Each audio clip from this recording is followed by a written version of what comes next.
Episode number 2 of Uninfluenced. How the hell did you guys do this week? Well, I think you and I are in the same boat as far as being carless as it relates to fun ones to drive. Of course, you got the RSQ8, which every time I see it pulling up, tonight being no exception, I always think, God damn, that's a good looking car. It's like the dog for sale. Everything's for sale. Yeah. But yeah, so I was bored as shit. I started looking at fucking motorcycles, which we were talking about earlier today, because I, having gone over a week now without having anything that's really that fun to drive, which sounds pathetic, but yeah, I don't know. Having two cars that I can't drive either fucking one of them has been driving me nuts. So yeah. I started looking at motorcycles, but other than that, same old shit. How about you guys? All the videos I've seen of your car down in California looks like it's real cool. Matt, getting the fuck drove out of it by somebody else? Yeah. What the hell did you do this weekend? Well, you know, I got my truck back. It's not as fast as y'all's cars, but it's still fun to drive. You don't get bitches. It gets big bitches. So, note to self. When you're getting in your wife's car and your car's in the shop and someone says, "Hey, are you Matt?" And I said, "Yeah." "Oh, man, how's the 720? Oh, it's at the shop." "Oh, man, I've been wanting to get one." I said, "You should get one. It gets bitches." Your fucking wife looks at me, "Oh, shit. I was kidding, babe. I was just bullshitting." Yeah, it's been one of those weeks where I'm in a really bad mood, so and it's probably because I'm missing my car. So me and my wife have been up and down arguing. You know, married life. Yeah. That's the usual shit. I swear, I thought it was wedding cake that stopped all the sex and all that shit. It's not wedding cake because we didn't have that. We didn't have wedding pie. So I don't know what the fuck it is. It could be the white dress. Yeah, I think it's just marriage, period. Fucking, it's them vows. Yeah. They should write in there, obey, or he will go get obeyed somewhere else. I can talk shit because she don't listen, so we're safe. Yeah, I don't think my wife listens too much either. Yeah, This would be the one episode she fucking pops in on. Listens. Yeah. What was it the other day? I was in there looking over the footage, and she, where we're talking about the rabbit, and she was like, "What the fuck did you just say?" "What are you talking about? This ain't even our show. Yeah, it's something else." So, Mike mentioned he's been looking at motorcycles, and of course, I wrecked one at 120. I don't know if I told you guys that, but this shit hurts. But me, okay, fuck it. Well, if I know someone riding, I'm gonna get a motorcycle too. Might as well get another one. Yeah, so I start looking. Mike sends me the one he's looking at and shit, and I'm like, fuck that. Where's the cheap ones? And I start looking at, have you looked at the Groms, the Honda Groms? It's one step up from a moped. Yeah. I think it's a 4-speed. I saw one yesterday, as a matter of fact. I was like, I'd fucking ride that thing around here. Fuck yeah. Which bike are you looking at? I looked at a bunch of them, but I guess a couple recommendations from friends of mine that ride a fair bit, there's two of them, I guess, but other than Matt, that they both recommended the BMW S1000RR. And they said, if you're planning on riding long term, like most people would say, start out with a 250 or a 600 or something like that. But they said, nowadays it's kind of like, akin to, say, cars in the 400 plus horsepower. If they're, like an M2 is going to feel about the fucking same as anything. Like they all kind of feel the same up to about 100 miles an hour. So getting a 600 isn't going to be any less punchy or not enough for it to really matter, just because they're so well made and the engines are kind of juiced the way that they are. So both of them recommended to get, just a really well made bike that you'd want to have long term, that's going to last a while, and put it on wet or rain mode or whatever, which throttles everything way the fuck back, I guess. And they said just keep it on that setting for a few months. And just take it easy and do, like the motorcycle safety course and just start out that way. That was their recommendation. So that's what I was looking at. But, I'm not hell bent on getting one. I just, like I said, in the last few months of having the car gone it feels like gone more than it's here.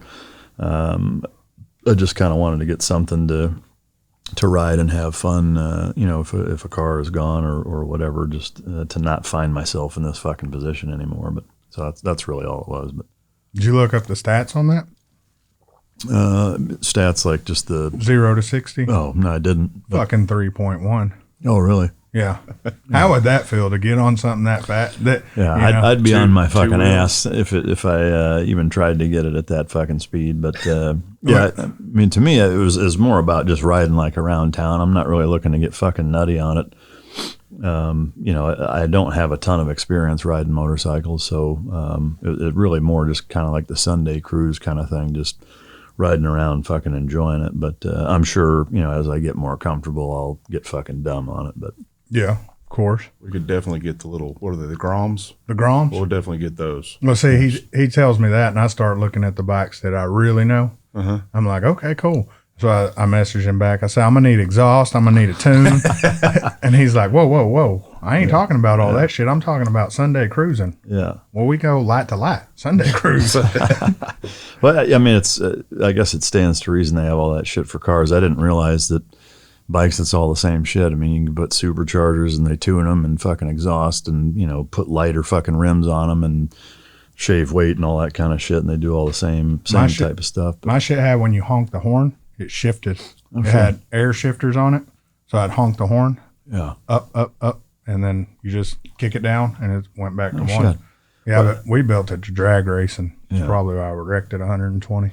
What, I mean, do you guys know why, I mean, this may seem like a dumb fucking noob question, but why there aren't really automatic motorcycles, or are there and they're just not popular, or what? I mean, because with cars, like obviously it used to be, manual was the way to go, and that's what but in the last 15, 20 years, like the technology is such to where, automatics are faster than what you can shift. Have they just not developed that kind of tech with bikes, or does it just work different, or what? They have it. You can, it's an add-on. As a matter of fact, I think the BMW, when you go into customizing it, it has a setup for that.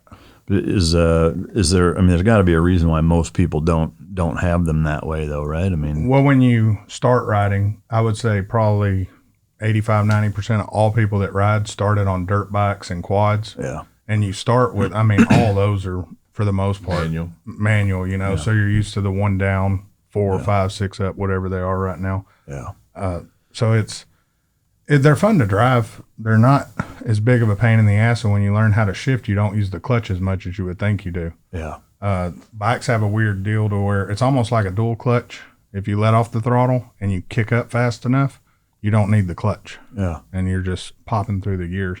That's what the air shifter does. So the air shifter, as you honk the horn, you honk and it basically cuts power for just a second and pulls it up. And you hit it, and it's pretty neat. Yeah. To me, it'd be neat to have like, similarly like paddle shifters, maybe for your thumbs or something, I don't know, like put them somewhere where they're just as easy to get to, but instead of using the traditional clutch, like do it the same way, any car would. But to me, that'd be a fucking slick setup. But the slingshots, I think, are automatic. I could be wrong. I haven't looked because those are pretty fucking dorky. Don't they have the paddle shifters on them? They might. Let me look. I would say that I'll go get one of those, but I'd be lying to you. I won't go buy one of those. That would truly set me into the old man category. Yeah, it's fucking dad mode 2.0 right there. Yeah. Nothing like getting your 25-year-old wife in and you're, come on, Dad. So you really get hit with that. You got a beautiful daughter, right when you get out of the car. You mind if I ask her out? Hey, man, fuck you. Yeah. That's fucking great. And they're not that fast. I mean, I wouldn't feel super cool in life if I'm running around in a slingshot with a helmet on. It's not even fucking quick. Yeah, it's not even fast. It's like, what the hell? That's why you see most of them with just a bunch of lights on them. Yeah, so the Slingshot SL is automatic. The Slingshot R is a manual. Yeah. Or auto. So it has it both ways. Yeah. And I'm pretty sure if you drive one, you take it both ways. So, so it works out. Anybody listening that drives one, feel free to comment. Yeah. Do you take it both ways? The funny part is the dude who makes my metal signs. Yeah. He's one of the biggest accessory supply places. The Rate Steelworks. That's fucking awesome. By the way, you owe me $1,000 now. No, but he's one of the biggest suppliers for aftermarket accessories for slingshots. Really? That's cool. Yeah, that's 2000. Yeah, and then you seen they look like fucking 3-wheel motorcycles now. Yeah. I can't. I mean, slingshot, you can customize that, make it cool. Yeah. Decent cool. You can't become cool riding a tricycle. motherfucking snowmobile on the highway. Yeah. It looks like some Star Wars shit. Like it's about to float up and. Yeah, but Star Wars was at least cool. Yeah. Well, yeah, because the shit floated, but they don't float. So. No. Did you see? Have you seen? We were talking about going back to the 1000 RR. You're talking about racing. You got one that is on the hook to fucking race against. Do you know ballpark what their 60 to 130 looks like? He said his 60 to 130. I think he's hitting a 4.5 right now. Yeah. But I've watched a bunch of races of 720s against those, and a stock 720s walking it. Yeah. Was that looking at his fucking? Is he dragging it? I think you think Tyler has a draggy on his? Because I know the spit out. I remember him talking about it. I don't know if he does or not. I'll have to ask him. So, I mean, every video I've seen where a motorcycle uses a draggy, the fucking speedometer is always like 30 miles an hour faster than what they're actually going. You know? Yeah. But Yeah, that bike is cool. I built one out after you told me about it, that 1000 SRR. yeah. Of course, I built the M Sport and all that shit on it. And Yeah, they're a fucking slick bike, but all the reviews I've seen just talk about how smooth it is. Which again, for me, like it's super engineered, it's really smooth, and just it's kind of like an engineering marvel compared to other bikes. Not that they suck. Compared to a Honda or a Suzuki, it's hell. Tyler's has more carbon fiber on it. I was fixing to say, are the wheels, are those an option to get carbon fiber like his? When you do the M Sport, I believe you they get come it. on it. Yeah, Mm-hmm. Those are sick. Yeah, and his was the single one side. It was an open spoke wheel, right? So one side you can see the full wheel, and the other side has everything on Get it. real close to see all the carbon design in it. It's really neat. Yeah, it's a very, very good looking bike. yeah. I don't, like I said, I don't know shit about anything, but several people have recommended it. That I've spent a lot of time on a lot of different bikes and know me well enough to say, yeah, I think you'd be fine on it. Just do it like this, and that's your best bet. But I don't know. Like I said, I'll wait. If I still want one after I get the 911 back, then I'll probably get one. But if I forget all about it, then I think that tells me what I need to know about it. I was just bored and fucking impatient. So here's the specs. Rear wheel horsepower is 182.6 That's to the wheel, right? to the wheel. 0 to 60, 3.1 seconds. Quarter miles, 10.35 at 149 miles an hour. Now, keep in mind, I ran a 10.4 the other day with my 720 pretty much leaking turbo boost.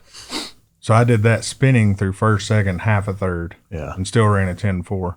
So you imagine what my car's going to do against that bike at a punch? Yeah, at when you're 60? not spinning, it'll kill it.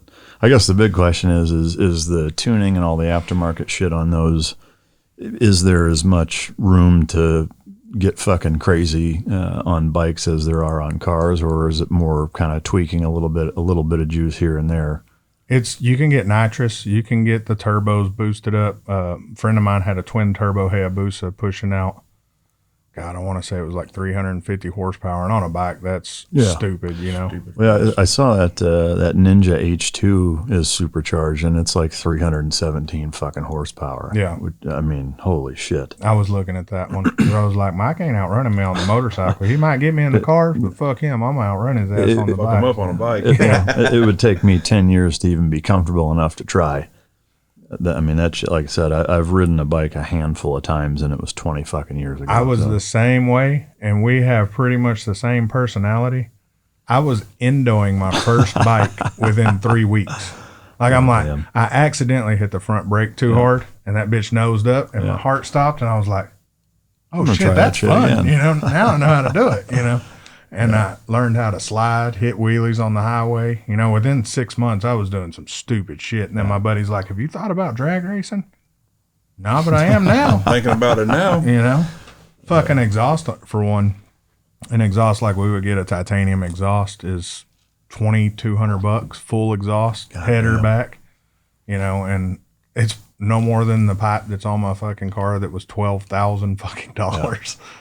But that's crazy. yeah, it's nuts. And the tunes, you get like 20 horsepower out of the tunes, which on a bike is on a bike, that's 80 horsepower. In a car, you know, pretty much 80 to 100 horsepower. Yeah. Power to weights, anything. Sure. That's kind of like the fat thing from last week. You know, you get my fat ass on it and it ain't doing that quick. You put a jockey on it and that thing's running like a bat out of hell. Yeah. So, yeah, that's. I had a bike for probably, I think it was a month. Just had a little Gixxer. And it was right out of high school. If my mom's listening. Yeah. I didn't have one. But did you get bitches?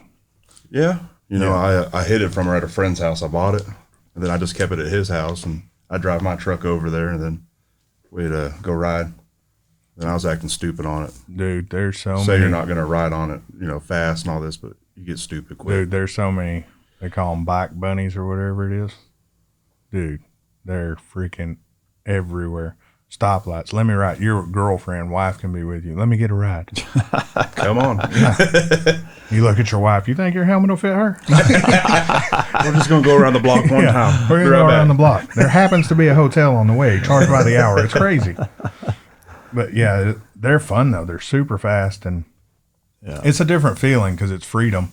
And it's not you have to worry about. It's the other idiots on the road. Yeah. And my buddy that taught me how to really ride, his name's Stacy, and he taught me, he said, you don't ride the bike. He said, you're safe. You know, once we get you shifting gears, staying in lanes, learning how to lean and all that, he said, you're good. He said, you got to drive 5-6 cars ahead of the car in front of you. He said, because if that asshole does something stupid, it's a chain reaction. Yeah. You can stop quick. He said, but it don't mean shit for the car behind you that's going to sandwich you in. Yeah. You know, and that was always my fear. And the reason I wrecked was another idiot. It wasn't anything I did wrong. Yeah. You said it was 120 miles an hour you fucking wrecked it? Yeah. I was doing 120. How bad did you get fucked up? My gloves melted into my hands. And I hadn't been wearing my leather jacket the whole summer. We'd been drag racing in T-shirts and blue jeans. And for some reason, I got this gut feeling. And my dad always told me, if you get that fucked up feeling in your gut, trust that feeling. It was 90 degrees out, and I threw my leather jacket on. Hadn't wore it for shit. And that was the night I wrecked. You know, it was just one of those things. My blue jeans are fucked up, but adrenaline rush. Like, I haven't been to war or been in any type of gunfight, but I would probably say this is the closest you could be. Because, I mean, you're literally fearing for your fucking life as you're going through this. And I was walking around. I walked into the emergency room probably an hour after my wreck. They throw me on a gurney, strap me down, all this shit. I didn't walk out. Really? Dude, all the pain, all the adrenaline so went much away. Adrenaline going. Dude, my ankle was shattered. The whole ball of the back was ripped off. And then my knee, I think a year and a half later, I had to get 40% of the cartilage out. The doctor was in there, and he found a piece that was as big as what he took out. And he pulled it out because it was just loose. And he said, I don't even know where this goes, you know, after the surgery. And I was like, it's like putting the engine back together and there's extra parts. Like, fuck, wait a minute. Hold on, bro. Could you stuff it in? I mean, was it good? You know, but I don't even know where this goes. It was, matter of fact, in that door right there is my helmet that has the crack and all the concrete. God damn. Shit. Yeah, I still have the jacket and gloves. What happened to cause you to wreck? So we were drag racing and out where we drag race in Mexico here. We're going down, and it was one of those nights where some cars came out to the motorcycle races, and it's normally just bikes, you know, every now and then a couple cars. Well, the cars lined up on the right side. A buddy of mine, they take off, and then they disappear.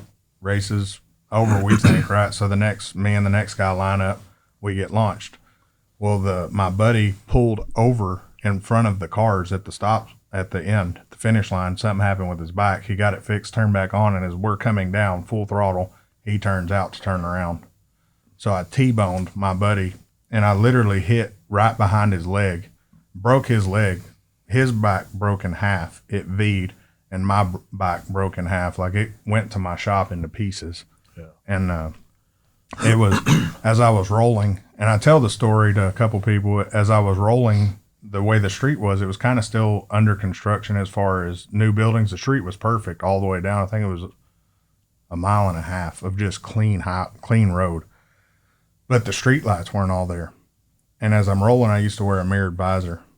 And as I'm rolling, I look up and I'm like, shit, it's black. But I keep hearing in my mind, tuck and roll, you know. So I'm tucked up and you can just feel the pain going through you. And then it just goes away. And about the time I'm rolling and one of the street lights there, my visor flies off. So I literally saw the light. You know, I'm like, fuck, I'm dead. You know, that was damn. And then I stopped. My head hit the curb and I stopped. And it's like, am I dead? Because the light's still right there. I'm like, this is some bullshit, you know? Where's he at? He's fixing to pop out. And my buddy comes over me. His name's Stacy. I think he's 5'3", little bitty black dude. He runs over to me. Hey, Matt, what are you doing?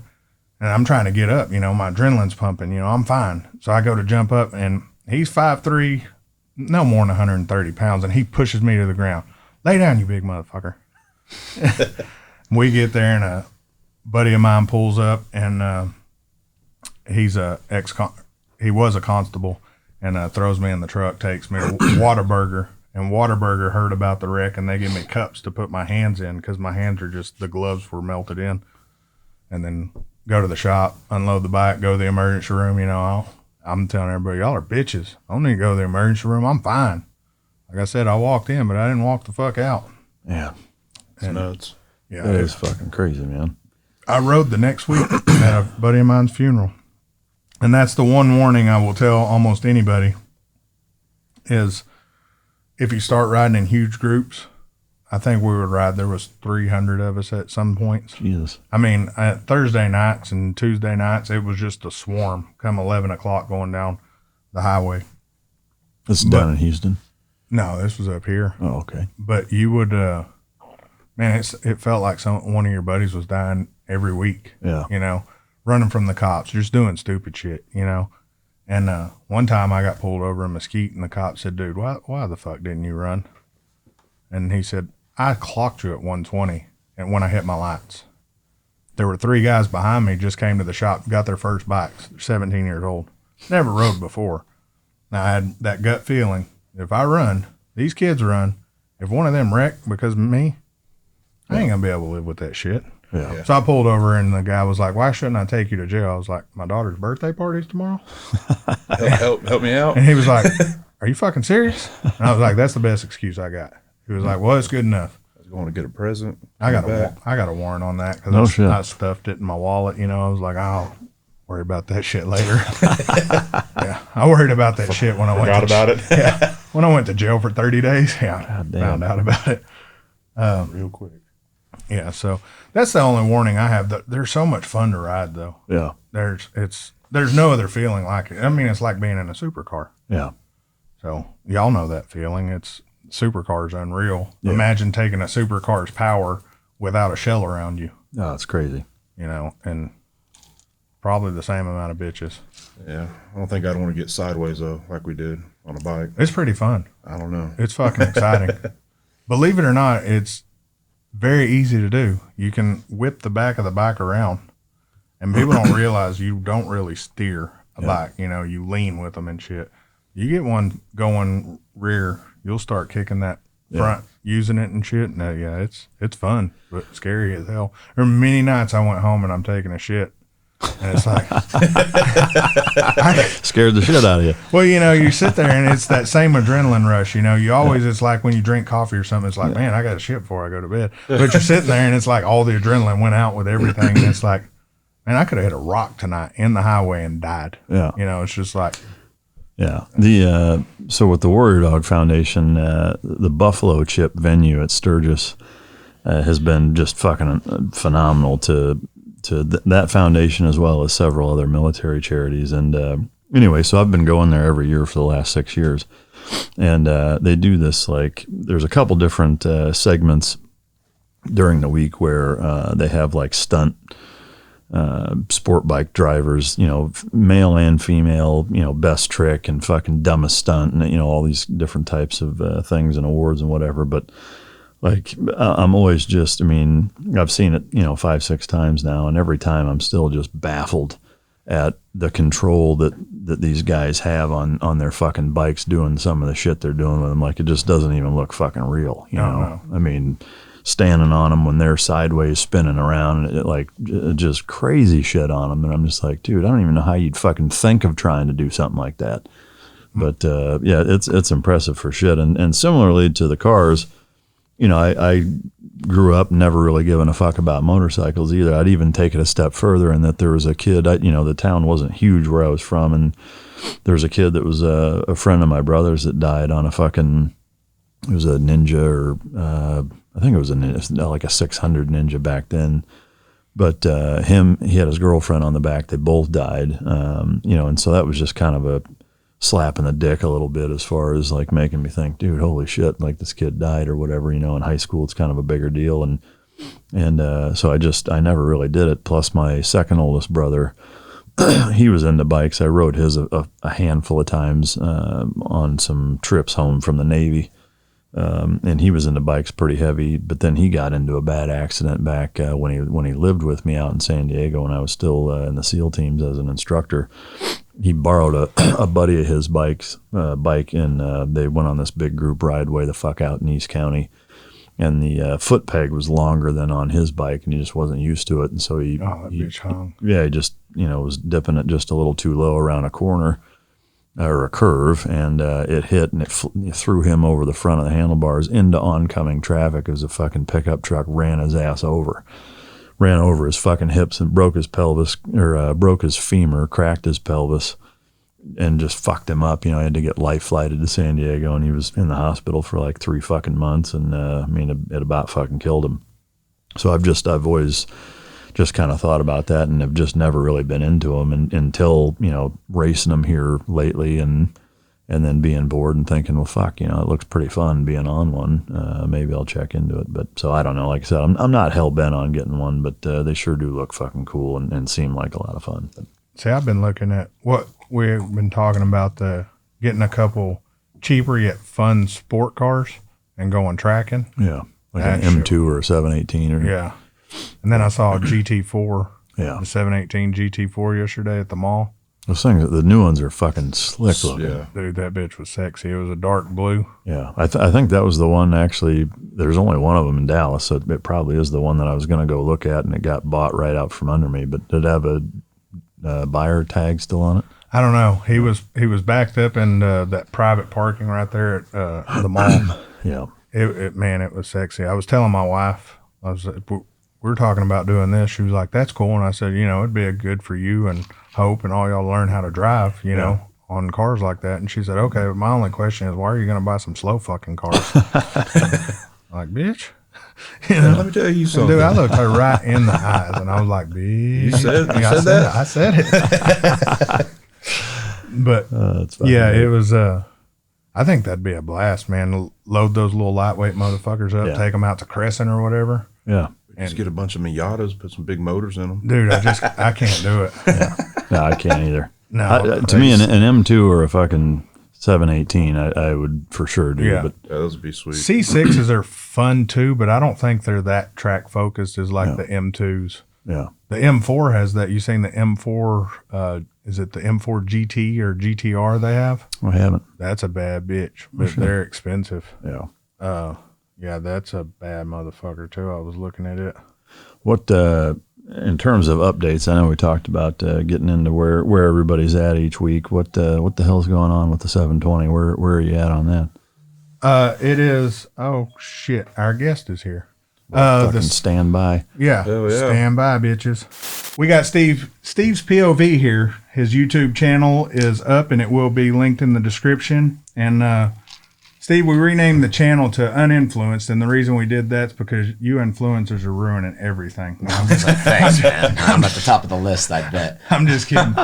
So, how you been? How you like it here? Man, I got to tell you, since coming to Texas, first of all, no regrets in deciding on Texas, deciding on this area. And I only came here once before I got here and decided to move here. Drove around, went to a car show that one weekend. I just felt beautiful energy here, man. Nice people. The car community was awesome. I love seeing, everything from Ferraris and Lambos to JDM, all that stuff. In short, man, I love it. No regrets. Really, really happy we moved here. Hell yeah. That's awesome. And your whole family's here, right? Well, it's just not a whole lot of us. It's my wife and my son, and I got a brother actually we bought him a place in Princeton. So everybody fled California. We came here for a better future, man. Well, they said you rich people had to get out before the vote, and you're all going to start getting taxed. So there's that big Raptor I drive daily, man. I think they were going to throw me out anyway once the governor heard what I was driving every day over there. Yeah, he was that, and you speak fluent Japanese, so he didn't know if you was talking about his mom and things like that when you're walking around. That's right. Yeah, actually, he didn't. Good thing he didn't. Perfect, man. So, go ahead. I was going to ask you, is the car scene a lot different out there than it is here? It's funny, man. You know what? I think when you go to a new place, I always think you're sensitized to things because you're not used to seeing them all the time. And I'm not going to diss the California scene and the car scene at all. It's beautiful. There's so many cars. There's so many people. Obviously, you can't beat the weather that you have every single weekend wherever you go. But since I've been here, the weather's been beautiful. The car scene is incredible. I notice a lot more Saturday meets here than in California. California, it's all about Sunday mornings. Here, I notice Sunday mornings there's events, but it's not as much as Saturday. So I kind of like that. It's kind of fun. Still gives me Sunday to do some stuff that I want to do.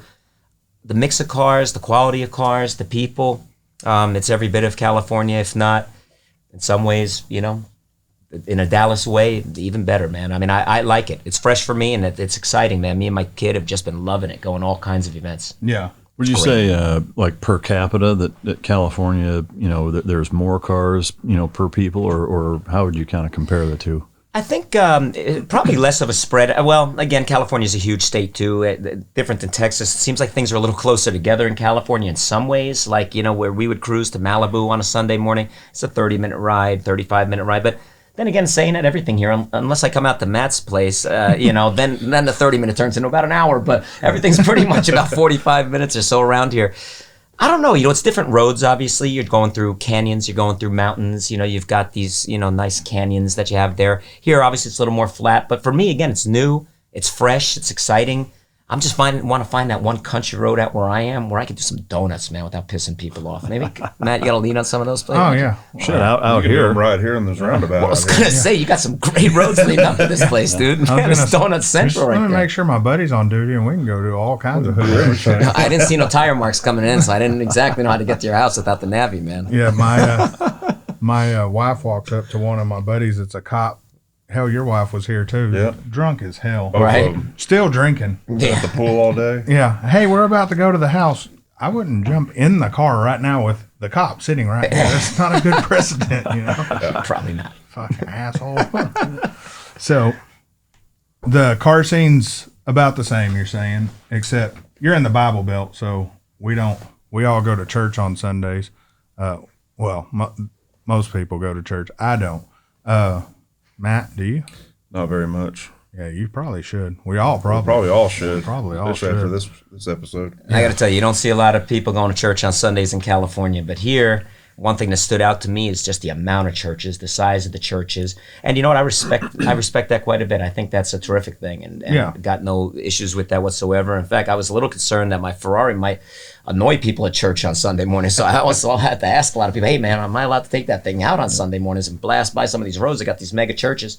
Most people just reacted like you did. Yeah. Hell, just This Texas, you kind of do whatever the hell you want. The beauty of Texas is most of us carry guns. A lot of us believe in God and all that stuff, and we just don't. After church, most of these people don't give a shit. No. I've seen people in their Sunday clothes dropping GD left and right at the next lunch. It's like, I just asked for forgiveness. That's not a permission slip, fool. Well, I feel like a guest still, man. I feel, I'm new, and I certainly, I got it from a couple of people. It wasn't in a bad way, but I do understand how people from Texas who've been here all their lives, grew up, can say, oh, man, all these Californians coming over, all these New Yorkers coming over, what are they doing in Texas? Are they changing Texas? And being a guy from, actually, maybe you all hate me a lot more now, but I was born in New York, raised in New Jersey, went to California. I've seen the worst of the worst in a lot of things, you know, and I don't like to get too political, but I chose Texas for a reason, man. Yeah. I love American flags. I love freedom. I love God. I love country. I'm all about all that stuff. And, I got to tell you, though, even the car community in California gets a bad image, right, on what it is in a lot of ways, you know, and people here are probably real worried about a lot of people coming here, changing the way Texas is. I'm not one of those guys who's going to do that because, one, I feel like a guest. I feel like, and when I go to Japan, too, it's always that way. I feel as much as I speak Japanese and spend time there, I'm a guest there.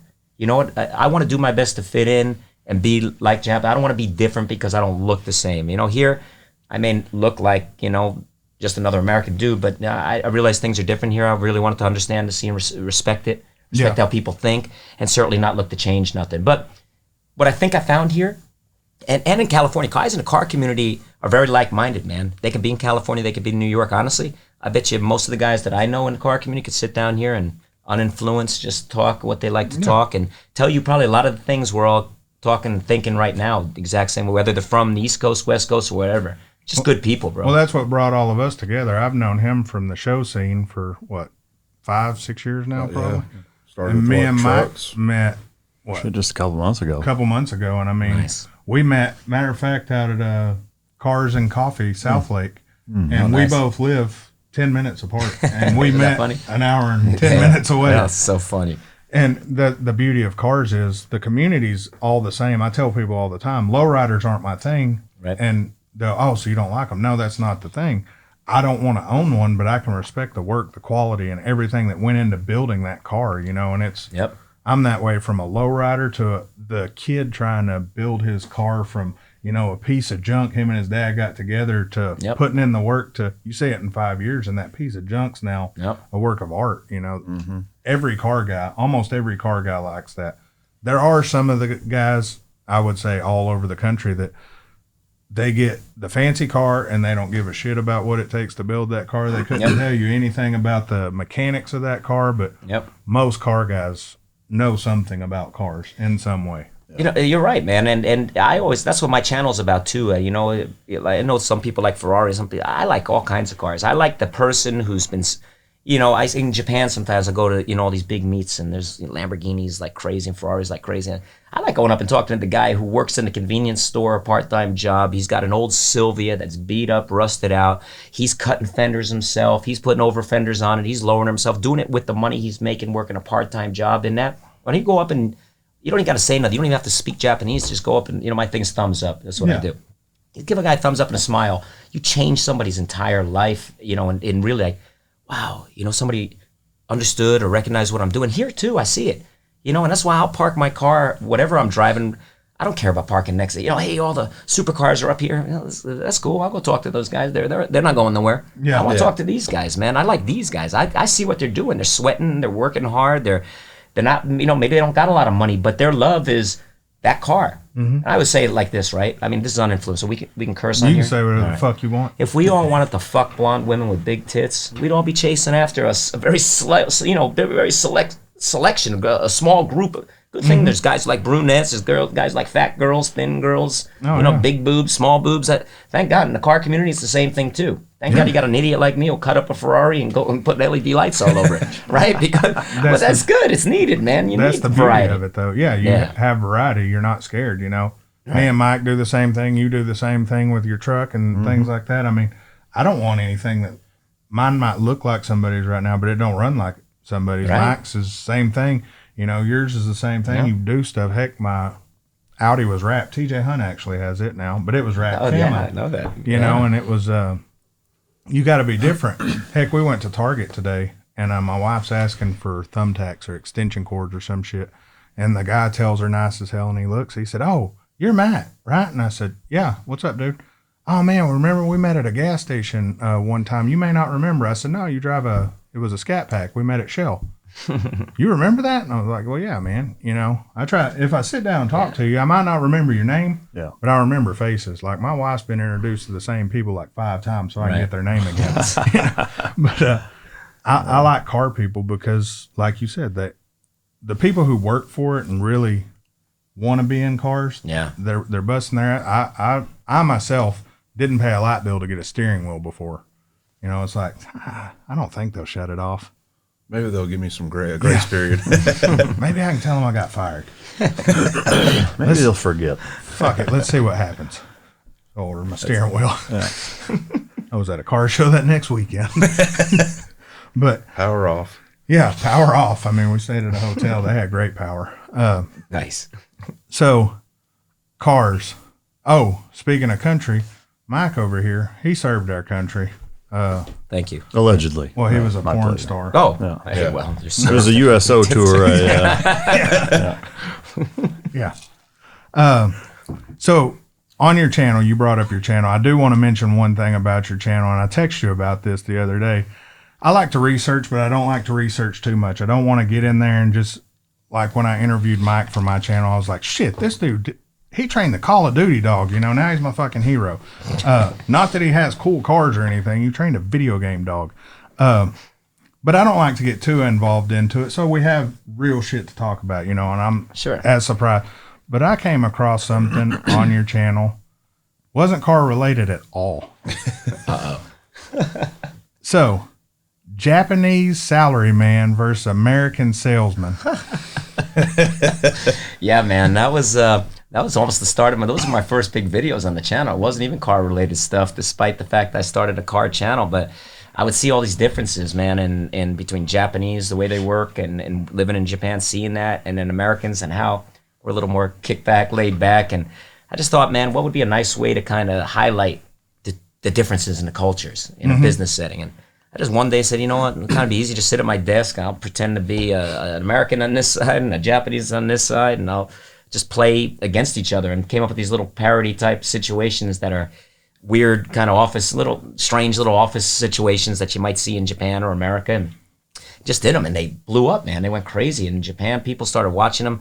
Made it on the news in Japan, morning news, and made it into all kinds of economic websites and different financial things, and it became a big thing, and people loved it, man. And I was like, oh, this is kind of cool. It wasn't about cars that this happened, but okay, I'll do it. Kept doing it, and they became real popular, man. It became probably about half of my channel became that culture side versus the car side. Yeah, and I mean, I love watching what you do with cars, but I watched probably 3 or 4 of those, and I'm laughing my ass off. And I'm like, I'm going in here to research his car so we can talk about that. And then, oh shit, there's another one, and I click it. And Went down a rabbit hole. dude, y'all know how that is. You go to a rabbit hole, and it's like, shit.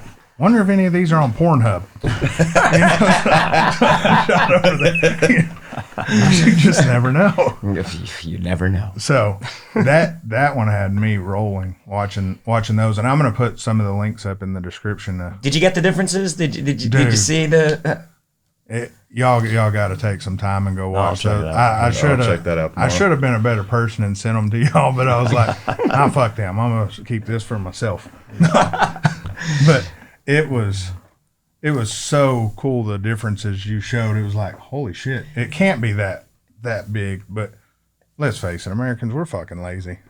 Well, you know what though? I'll take it. You know what? Some people in America thought maybe I was dissing America and Americans by making those videos. Because if you look at the videos, you could look at it from this set of eyes. You could say, all right, man, the Americans are, a fat, lazy ass with his foot up on the desk, 3:30 in the afternoon, ready to go home. The Japanese, 10:30 at night, necktie still closed up, still typing away at his computer, working, you're sweating, doing all this. And no, it's not that way, actually. The Japanese looked at it the other way. They're envious as can be as to the style of being a little more The relaxed. relaxation, Yeah, yeah. as opposed to being all the time, so stressed out, working so late, going home, sleeping 3 hours, waking up, going back to work, having no family time. That balance of life and family and work that we have, Japanese are actually very envious of it. Plus, we're pretty productive. If you look at these productivity ratings throughout the world, we're up there. The United States is higher than Japan, and the Japanese can't understand why they work so much, always working, always locked in tight, like that Japanese salaryman there. Yet their productivity per person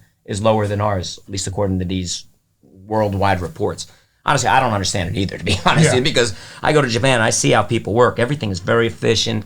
It's great, man. It's a terrific place, but it's so different in some ways. Like today, right? I'm late to come to your studio. I apologize for that, right? You're perfectly I know, fine. but that's an American thing, right? Yeah. I mean, it's all cool, brother, right? In Japan, if it's 7 o'clock, I mean, you want to be there 6:45, 6:50. That's being on time. Yeah. I mean, it's a more military way of thinking about stuff too. I mean, 7 o'clock is 6:50 is being on time, not 7:01, 7:02. Scramble, or 7:20 in my case. Right? I'm back on America. I haven't been to Japan in about 7 months with this stupid COVID crap. So. Yeah.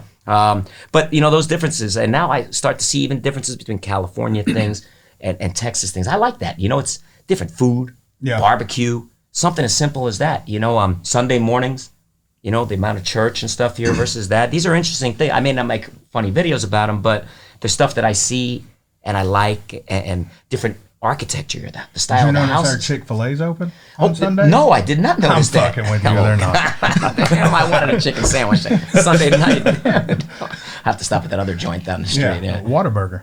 Oh, I like. Not bad. Oh no, you're gonna ask me? Yeah, I'm fixing to ask you. You're gonna ask me? I'm fixing to ask you. I'm not gonna ask you. All right, man. You want to ask me? Go ahead. Is In-N-Out better than Whataburger? What is your opinion on it? Different. I'm not going to say better. I'm going to tell you that the first Whataburger that I had, and you heard me speaking Japanese on the Whataburger in the middle of the night somewhere in Fort Worth, or no, El Paso, wherever I was driving through, coming in Japanese, watabaga, watabaga, watabaga. We kept saying watabaga, watabaga. It was actually funny. I'd never heard of it before. That was a damn good burger. Yeah. And the way we seen it was it was a real burger, meaning it was like, it wasn't all sauced up. Yeah. It wasn't all, you know, it had the In-N-Out, whatever sauce, which is good, but it was a pure burger. Yeah. So in that sense, I like it, man. Thumbs up on the Whataburger. Me and this fool go to Five Guys one time, and you know I'm used to burger joints have special sauce, right? Right. So I asked the bitch she wasn't a bitch. So I asked the lady at Five Guys. I look over and I'm like, "Hey, I want a double meat, double cheese with y'all got special sauce? Y'all got like a Five Guys sauce?" And he starts laughing. She turned bright red, so I started laughing. Yeah. I mean, I'm not asking 5 cooks to stand around the burger and rub one out. You know, like. Y'all got Thousand Island? Y'all throw on your shit? You know, what the fuck? So, no, we got ketchup, mayonnaise, and mustard. Don't go to Five Guys and ask that shit. Yeah, no shit. So, I was stationed, before I ever had a Whataburger, I had In-N-Out. You know, I was stationed in San Diego for 12 years. And so, you know, for years I had In-N-Out and liked it. But the first time I moved here, or the first time I had a Whataburger after moving here, for me, hands down, and not just because I've lived here now for over a decade, but I think the Whataburger burger is more of a burger. Like it's fucking twice as heavy. Yeah. And it just, to me, it's that gut bomb that you're looking for from my perspective, you know, sauce aside. In-N-Out reminds me of Crystal Burger or White Castle. White Castle, yeah. They're not horrible, but when you see one, you got to be like, fuck it, I got to try it. Yeah. And my wife loves it. She's from Florida, so we go to this In-N-Out every now and then, and it took me 6 or 7 times before I could eat there and like it. I mean, it's like, these fries suck. Yeah. And y'all don't know how to make a burger. But finally, I figured it out. You know, basically, you ask them to make you a Whataburger while you're there. You know? There you go, right? Yeah. You put bacon on it? Yeah. You put mustard on it? You take that other sauce off? I asked them, do y'all have large drinks or large fries or something? Right. And the lady looked at me like I reached out the window and slapped the shit out of her. I was like, okay, y'all don't. We cool. Yeah. You could have said no, but we give you 2. Yeah, right. I found a good burger joint the other day. Where? I drove by it and I said, I went to school in Wisconsin. So, okay, the Midwest is another good place, right? And Wisconsin's a good state. So there was a place out there when I was going to school back then called Kopp's, Kopps, Kopp's Burgers. Uh-huh. I drove up some road out of McKinney or Princeton somewhere the other day, and I seen a freezy freezer or something. I don't know. It looked like an old school custard. Freddy's? Freddy's? Yeah. Freddy's. The ice cream out on top? I said, this is the place I got to try. Now, that's a good burger. Yeah. That's a real burger. And that custard is right on. So that was something that was really good to see, really, really delicious. And I can't wait to try one of the milkshakes. That seemed like the place to have one. I hear they bring all the boys to the yard. They do, huh? Good. Country boys, I hope. What, if you don't mind me asking, what are the ties to Japan? Like, where do those come from? So I'm 50 years old this month, right? And when I was going to college back in the late 80s, right, 88 and stuff, Japan's economy was the way China's been, you know, over the last few years now. Blowing up. Japan was going to be the number 1 economy in the world. You know, and for me, it was weird because, you know, here we are, America beat Japan in war.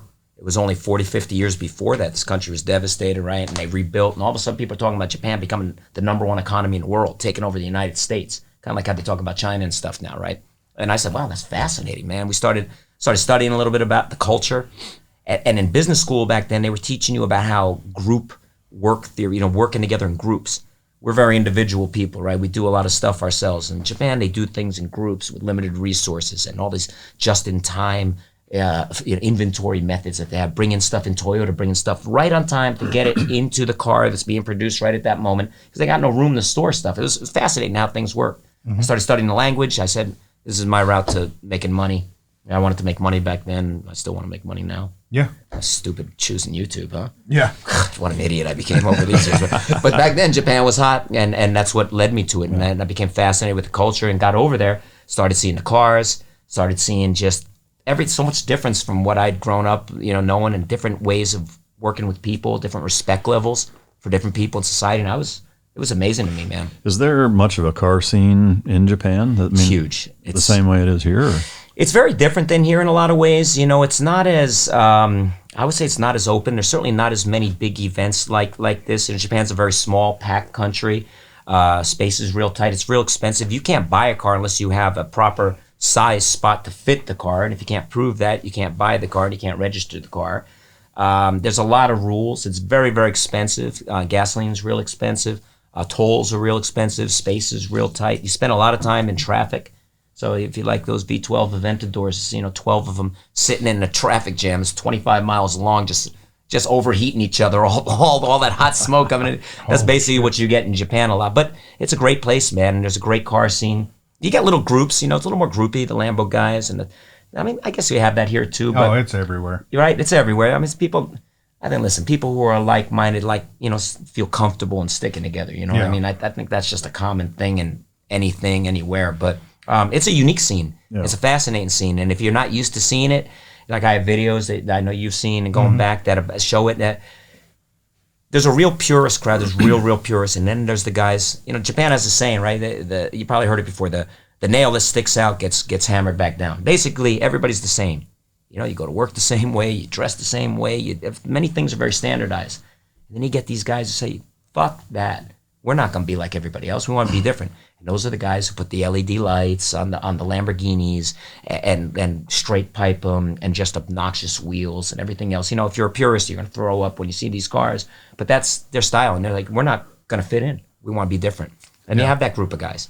I guess just one more question. Yeah. I don't mean to hog all your time. With Texas being kind of the antithesis of Japan space-wise and really culture-wise, and with space being such a premium there and everything being so fucking expensive, is the roll racing and drag racing scene much smaller because of that, or is there still a fair bit of that over there? Oh, there's a fair bit of it at night. I remember, at nighttime you get on the freeways are beautiful there. They're not freeways, excuse me, the highways, expressways. They're very expensive to ride on, but they're maintained. They're 2 lanes, just like video game stuff.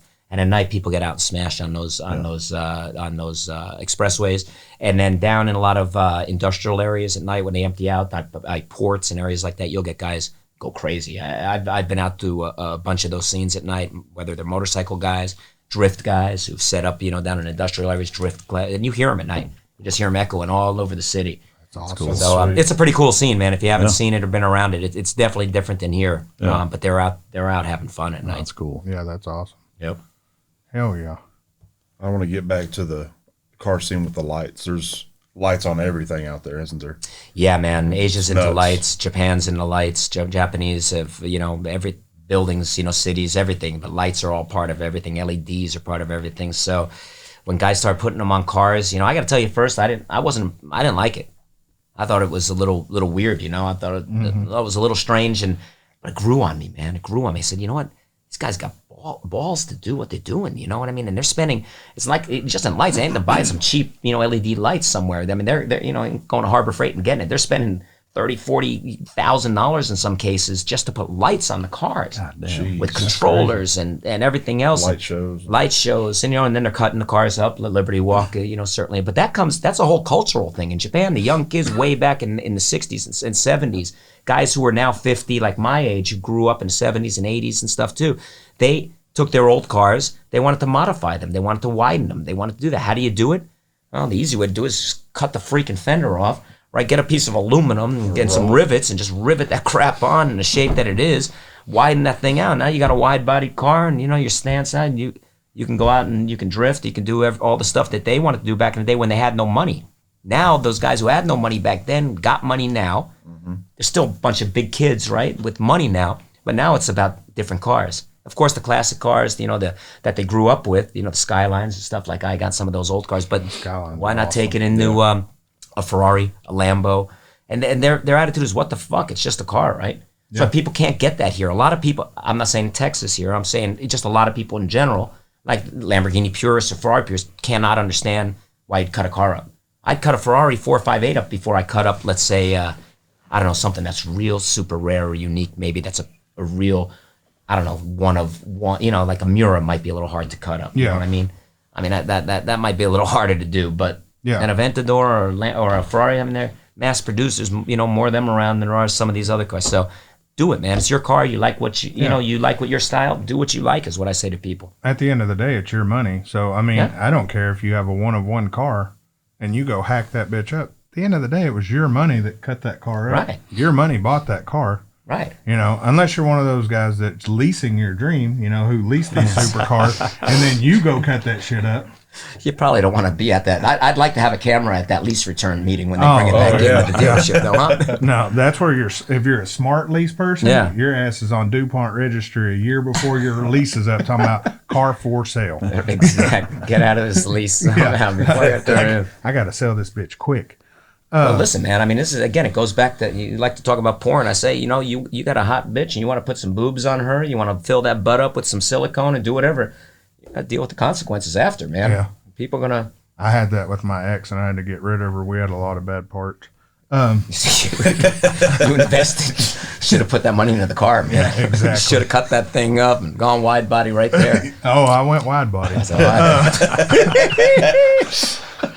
Nice. Yeah, so DDE, what brought you to them? Or what brought them to you? What brought us together? Yes, what brought us together? Differences but similarities. So I met Damon Fryer on Gold Rush Rally in Gold Rush 6 or 7 way back, and we when he was still doing Gold Rush back in your old days, the good old days. Anyway, so we got together, we met, we didn't know each other, we were on that rally together, and we were both, our channels were probably pretty much at that time around the same thing. We were just really starting off and kind of getting into the YouTube thing, and we met, and he heard me speaking Japanese and was just like, hell's, you know, he was shocked by it, and we became friends. And he said to me, man, one day when I blow my channel up and we get big, I want to go to Japan, and you're the only guy I want to take me there. I said, all right, that's cool. And the EDA went on and blew up, right? And me, I just doing my thing. Again, I'm not a full-time YouTuber, but I was doing my thing, and still going back and forth to Japan, always staying in touch with Damon. And Dave, I didn't have as much of a relationship yet with, but Damon called me one day and says, bro, we want to go to Japan. Or I was in Japan. I just shot a car. You know, the Fast and Furious, the RX-7, the Veil side, orange and black. I just filmed that car, posted it, and I get a text from Damon, says, bro, we want to come to Japan with you next time. I said, all right. And then right about that time, I'd come back from Japan after that, and they were just starting the DD family was really the concept. The Daily Driven Exotics is a family. It's not Dave and Damon, it's a family. Amelia, Choi, Rain Man, Raymond. I call him Rain Man. Me, you know, and you notice for a while there was, you know, a DD family type of focus on stuff that was going on. And he said, Steve, we love you, man. We want to go to Japan. You know, we want you to kind of join the DD family, and let's do it. So I thought it was great because, you know, if you haven't watched my channel, or people who maybe are listening don't know it, I do a lot in Japanese. You know, and a lot of people don't like, you know, for whatever reason, either whether it's they don't like to read, or they can't read, or they, you know, don't like watching a white dude speaking Chinese or whatever they think I'm talking, right? You know, it's Japanese, guys, it's Japanese, but whatever, I get it. You know, that it doesn't work for some people. So my audience has always been 90%, 80-something% Japanese or Asian people, right? And which was fine. That was my focus of my channel. But I figured by getting with them now and doing some English content, maybe I'll expose myself as well to people here in Texas, people in California, where people who watch DDE. And it worked out great for me because a lot of people never knew about me when we went to Japan with DDE. So I said, who is this guy? And, you know, Damon and Dave were very generous in promoting me and talking me up to people. And people went back and looked at my channel. And some people said, fuck, I don't like listening to this guy because I don't know what the hell he's saying. And other guys were like, damn, this is some cool shit. There's nobody else on YouTube doing anything like this guy. And from that, you know, I came here, man. I can't believe how many people know my channel here. I'm really almost just shocked at how many people do, but honored and really thankful for the support. And a lot of that was due to my relationship with DD. Yeah. By the way, once the border opens, I spoke to Damon not too long ago, and he congratulated me on moving to Texas. And as soon as the borders open, they're going to come down, and we're going to set up some fun stuff to do, man. Yeah, that's what sure. He asked me if he could drive my 720, and I just put laugh out loud. Bitch, you let me drive some of your shit? No, you can drive mine.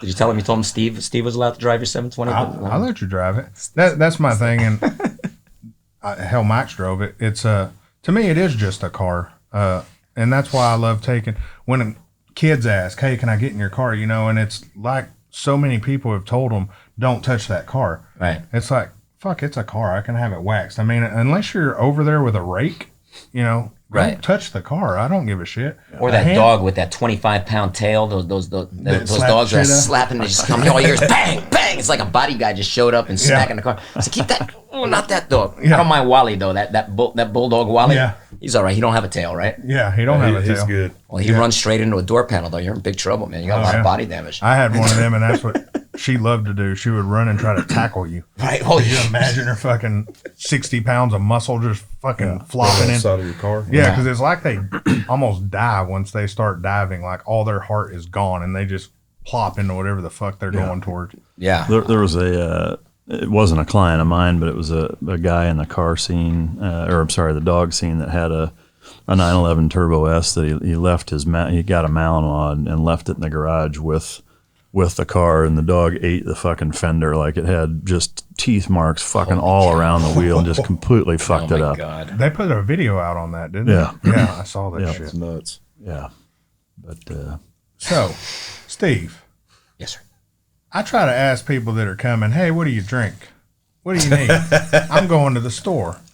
And this guy hits me up with, "I want tap water, filtered, room temperature." Did I say tap water specifically? Yeah. No, did I specify the clean tap water? Oh. So I got out of the toilet bowl. Thank you. Watched them do it. It is filtered, though. I used that is some good. Use a coffee filter. I used a coffee filter. You strained it for me. That's pure. There is no toilet paper in it. I didn't know what the occasion was, my friend. Yes. What the hell do you eat?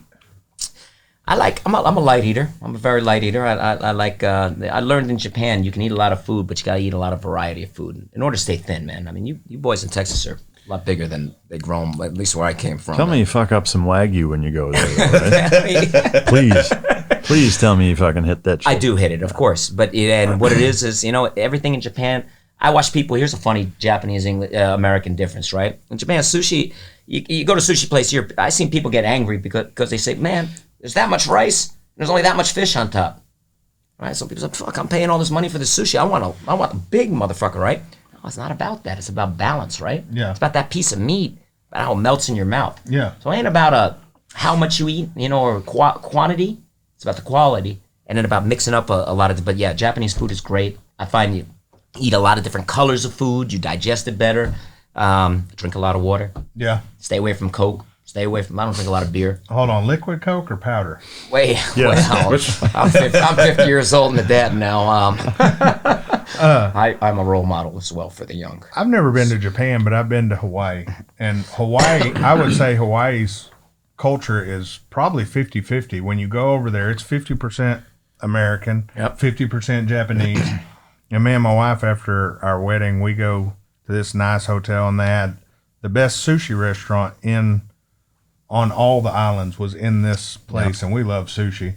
So we go in there, and they had shit on the menu I'd never heard of. Right. I'm a normal tuna guy, you know, stuff like that. But my wife will eat some weird shit. So she looks at it, and the chef it's almost like he was pissed that we ordered how we ordered. But so he made it, and it was looking great. And she said, "Hey, let me ask you a question. I want this, this, this, this." And she names like 4 or 5 things. And he said, "Do you want me to tell you what that is before I make it?" And she said, "No, tell me after, but I want to try it." So he makes it, and after he does that, and I eat something else, I can't remember, but his whole attitude changed. Like, you're not just normal ass Americans, you're in here to talk and do things, try things out. She ends up eating crab brains, some weird other shit, you know. I didn't kiss her for a week after that. You didn't get the testicles from the blowfish, though, did you, sir? That is a delicacy. She was taking one, and she was tongue boxing it, so maybe that's what it was. It's very creamy. You find it very chewy. It's a very chewy experience. It was definitely that then. You need a little more than tap water to wash that down. That's what it was. But he was super cool after that. His son, matter of fact, his son, it's such a small world. His son, they're from Japan, literally from Japan. His son was stationed here at NAS Air Force Base out in Fort Worth. Oh, no shit. Yeah. Wow. Yeah, so we just sat there and we bullshitted with him for a while. And He said, yeah, someone tried to buy my property here, 1 bedroom, 1 bath, 1 car garage in Hawaii. And he said, they offered me $800,000. He said, I was about to take it. I realized there was a bunch of Chinese bastards. And I'm sitting there like, what the hell just happened, man? Wait, This whole thing just changed. Wow. You know, I got to go. I get the check. My mom's calling me. But I mean, he was just super, super cool. I mean, kind of like sitting here talking to you, you know, he was just down to earth, just, I guess, tired of making shit for the normal ass Americans that come in. Hey, I want a fried roll, you know, and I want it this damn big, like you're saying. But because you respected it, man. You respected. They said, "Hey, this is what it is. This is what we're making." You didn't complain. Your wife didn't complain. You tried it. You know, I mean, you kept your mouth shut. You ate it, right? You were open minded to it. Maybe you didn't keep your mouth shut. Though. No, fuck. I'm sorry. I forgot who I was talking to for a second. But no, you that's it. You go to Japan too. Yeah. You're open minded. You want to try stuff. They're actually honored. It's kind of like here in Texas, right? I came here. There's different foods and other stuff I haven't had and things. And people, like my neighbor brought me barbecue. He says, "Man, this is my family's barbecue recipe. You know, we've been doing it, handing it down." For one, I was just thankful to even, you know, he would even think of me to do that. But he was so happy when I told him. I said, "Man, that was the best barbecue." And I wasn't lying to him. It was wonderful. Fell right off. I said, "I never had anything like that." I saw how happy the guy was. They don't do that shit in California. No, man, no, we didn't get nothing. Nobody brought me over. No, I don't think I got a box of cookies when I moved in my neighborhood over there from anybody. But yeah, it's different here. Southern hospitality, I realize, is not just a cliche or a term. Yeah. It really does exist here. And again, I say that not dissing California because there's wonderful people there and everywhere. But I just found here, even before I got here, so many people were like, "Steve, you need help with the cars. You need a place to put the car. You need a place to whatever you need. Just Somebody to drive them. Somebody to drive them. You got a place to put the keys when you're not." Yeah. Nice people, man. Really nice people here. And that's how we strive to be. And that's how, when me and Matt met, I was big in the car show scene, and it was a different scene for me. I was in the SEMA stuff where we build bagged and body drop trucks and shit like that. And Nice. Matt walked up to me and he's wearing some other company shirt, and I said, "Are you fucking sponsored by that company or something?" and he was so pissed off. But in that time, I took a valuable lesson when I met my wife and all that. There were tons of people who wanted to talk to you, and I was such an asshole. People would literally bring their kids over so I could talk shit to their kids. Like when I was selling shirts, I'd sell shirts and be talking about, "Hey man, come buy one of these shirts. Your kid's got some ugly ass clothes," you know, and they'd come buy $200-$300 worth of shirts. You know, it was so bad. I had a shirt. I didn't have it made. A company made it, and it was me doing this with your mama on it. Yeah, and they I sold. almost bought one. Did you? I remember seeing it. They sold 2,000 of them. Wow. They sold a bunch. Then there was another one with my truck on it, and Mom said I could be whatever I want, so I became an asshole. They sold 1,500 of those, and it's like, shit. You know, so it became to where everybody wanted me to be an asshole. And I tried to take that into the supercar world, and it was like, no, there's plenty of assholes here. They don't need any more of that. They're already enough. Yeah. Shit, I'm going to have to come in with a new angle. That's a whole different, Yeah. I'm going to just different scenes coming from. Yeah, I'm going to just be honest. Your car looks like shit. So, Hey, man, straight. You know what? I think there is something for just being real with people. I think rather people know, you know, if you don't like somebody or whatever, let's just get it out there right away. If something, you know, what? People beat around the bush too much with all kinds of things. I like the straight talk aspect. what is your favorite car culture? Because Matt brought up that he sees you, and I've seen you more in your other cars than the Ferrari. The JDM side, do you like that way more than the supercar side? Way more. I like it a lot. I think there's something about old cars, man. There's for me, I mean, I grew up with American muscle cars. My dad was in the car business. I never had Japanese cars, JDM car. I wasn't into Japanese nothing, to be honest with you, until I wound up getting to Japan almost, right, you know, and after studying at Wisconsin and going there. But I was into American muscle cars, Camaros and Mustangs and street rods, hot rods, Impalas, whatever. That was my whole thing. And then I started learning about, and I swore even when I was a kid, I'm never ever Ferraris and supercar. I hated it. I didn't like the way, it wasn't anything interesting to me. When I became a dad, my kid discovered Top Gear when he was 8, 9 years old. And that was it. And all of a sudden, all the old cars that I had, he was growing up every day. He was in another car with me, an old wagon, an old lowrider, whatever it was, man. He grew up in that. And he loved cars. I knew he was a car kid growing up. But as he got older and he found Top Gear, he started saying, "Dad, I like these types of cars." And I was like, I don't like those types of cars. But he's like, Dad, can we get a Ferrari? Can we get a Ferrari? And I like being with my kid. Me and him are real close. And he's like 13 years old at the time. And I said, all right, you know what? We'll get a Ferrari. So I sold a bunch of old cars I have, bought a 360 Spider at the time. And I can tell you, it was amazing. This is where I started my channel, basically, with that car to some degree. And I'll just say it like this, right? I mean, I like, they're amazing. The technology. I think you need to understand old cars, 60s and 70s cars. You need to understand breaking down on a country road in the middle of nowhere, in the middle of the night, running out of gas or a fuel pump going out, in order to really appreciate what's in a new car like your 720 or my 458 or a 488 or a Lambo, whatever. Because if you don't, you just get into it, you're just a spoiled kid, maybe, who got daddy's car. There's kids like that around or whatever. They don't know, they don't appreciate it. And I think you appreciate the new more by understanding the old. To get back to you, I like the old because there's smells, there's sounds, there's things you just don't have no more, And again, you pull into a show. Who else is pulling in with the GTR like mine or a little, And I got a lot more cars you haven't seen. So you haven't seen me in my Ferrari as much lately. Only there's another reason for that. The car's getting some enhancements done right now. Oh, fake boobs.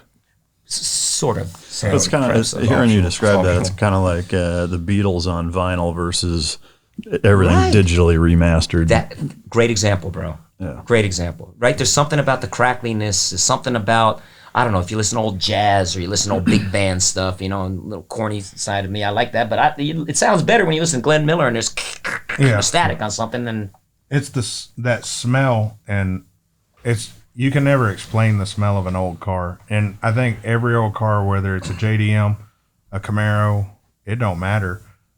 I don't know if it's that old ass burlap shit they used to use, the houndstooth, the sun hitting that vinyl for so long, and the old foam they used to use. Yep. I don't know if it's all that heating up inside that car for so many years. I've done some looking into this whole thing, and I'm going to tell you, different cars have different smells. No doubt about it. Different cars of manufacturer have different. That's why different people have different smells too. Yeah. We're all aware of that. But a Japanese. If I park 2 or 3 Japanese cars in my garage at night, the next morning the garage smells different than if it had the Italian in it the night before. Yeah, it's crazy. It's oils. It's the oils. It's the chemicals. It's the interior. It's the different stuff. Italian. You get the leather and some of the other smells from that are strong. But I'm telling you, Japanese cars, oils and gasolines and other chemicals that were used in that car over the year produce different smells. Interesting. And never knew it until I started really collecting all kinds of different cars and come out to the garage. You'd open it up and smell something. Say, man, that's Japanese right there. You realize we're all stupid, right? Just right now, I just want to mention, we should be making air freshener. Everyone's got the new car smell. Old car smell. Ain't nobody got that classic car You smell. like that? I like. And with that, you could just swipe it up the crack of your ass after a jog. refresh the car. You smell that, motherfucker? Yeah. That's old car, motherfucker. Swipe that thing, old school style, right? Swipe that. Exactly. I will say though, I do like the older cars. Me and my father-in-law, we've got quite a few old cars. Yeah. Couple Chevelles, and he's got a Grand National. Yeah. And just the way they sound and the way you feel sitting at the stoplight, just the rumble, Exactly. they shake. Exactly. Breaking down, not getting home. Oh yeah. The night, it's great The stuff. old bitches. Something, the gas tank, an old piece of We can take metal this back to falls women off. again too, right? I mean, listen, young chicks are hot, right? I mean, they're clean, they're fresh. There's no there's no aging to them, right? But you put some miles on one, and she's still holding up pretty good. She still smells good. Yeah. Well, it's like my buddy says, for every hot chick out there, there's somebody tired of fucking her.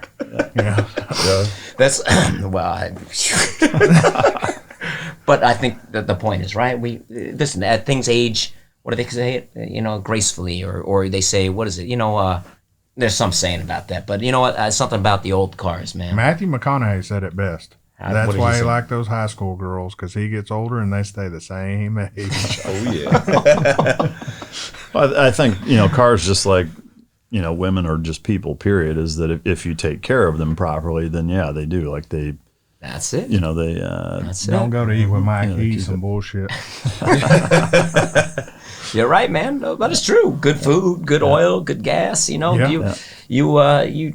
shitty food, you're gonna probably look pretty bad by the time you're 40, 50 years old. Well, Americans, unlike most people, we eat whatever the hell we want. And it's cheaper to eat like shit here than it is to eat healthy. That's by right. almost double, I would say. Because when I was on the carnivore diet, it was, I would say, double the price to go to the store and get what I needed to eat, be full, and be nourished. And then you even have like a half-ass cheat day, and it's like, oh man, it was only $20 to be fat. It was $100 to be healthy. This is bullshit. It costs a lot more to eat healthy. Well, I mean, that's why so many people are fucking overweight, you know, because it's way more convenient, easier, cheaper, and more satiating to just eat fucking garbage. Yeah. Yeah.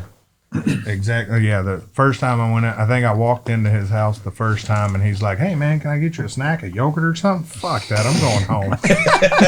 Yeah, any I have some Snickers bars? granola too from California. I brought with me. It's very good. Granola? Yeah, granola.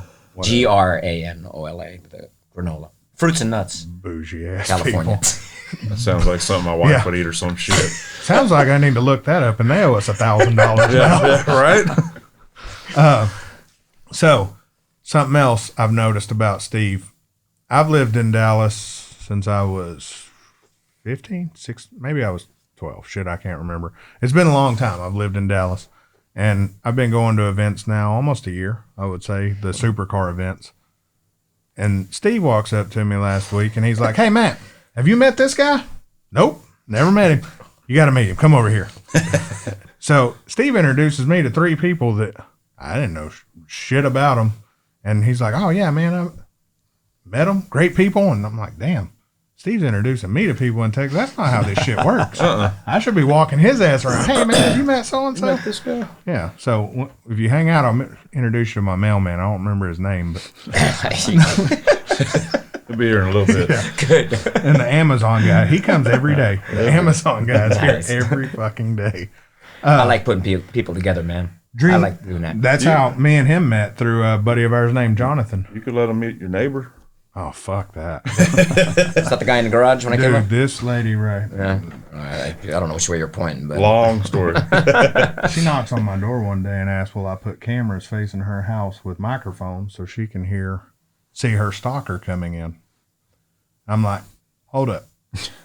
I'm 40 years old, married to a 25-year-old, and you want me to put cameras and microphones in my fucking windows? No, I don't think so. And then the cops come over one day, knock on the door. "Hey, man," and he's giggling. Like, "What's going on?" "Well, your neighbor said someone came in and stole her DVR for security cameras." I'm like, "Oh, shit." He said, "It's crazy because she has Ring."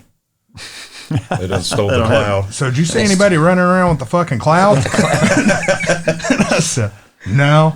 And I think Matt half-ass thought it was full of shit, right? And we're getting gas in the 720 one day, and a Heath cop pulls in. He said, "Hey, you doing anything illegal?" I said, "Not in fucking Heath." And cool. "Hey, man, how about that bitch spraying your dogs?" Say, "Man, I almost killed that bitch." And she started spraying my dogs one day with a Sprayed water your hose. dogs? Yeah. So if you ever see me on local news, yeah. just you could be like, "I know him." I know that mother. But a dog to me is, I'm weird and I like dogs more than people. So if if the house catches on fire, I'm pushing all y'all down to get to my dogs, throw them out, and if y'all make it, y'all make it. You know, I just bought a dog. Yeah, I seen You that. seen my little puppy? Yeah, Yeah, man. I adopted him. you named it Sky, right? Named him Sky. Hell From yeah. Skyline. I thought that's what it That's was. what You it had was. him. You had Once- him this past weekend. I brought him out on Yeah, I saw him. that was his first day out, man, to an event. He's a little puppy still. I but- got a buddy who will train it. Really? Yeah, I got Sitting right there. across from you. Oh, I could. Do you do golden doodles in your Oh, that's business? my favorite. I specialize in that shit. He'll be Actually- a great companion. No, actually, my daughter has one. So, strangely enough, They're very trainable. have added that to the list. But Hold up. At the house now, there's a golden doodle? so my youngest, who's Okay, there every okay. other weekend, that's the only time it's there. But so it's kind of limited. I want to time. come fucking hang out the weekend. A dog trainer Yeah. has a motherfucking golden doodle at the house. I mean, I put some videos on the website actually of me doing some leash work and shit with it. But, I seen those. Yeah. I seen those. Okay.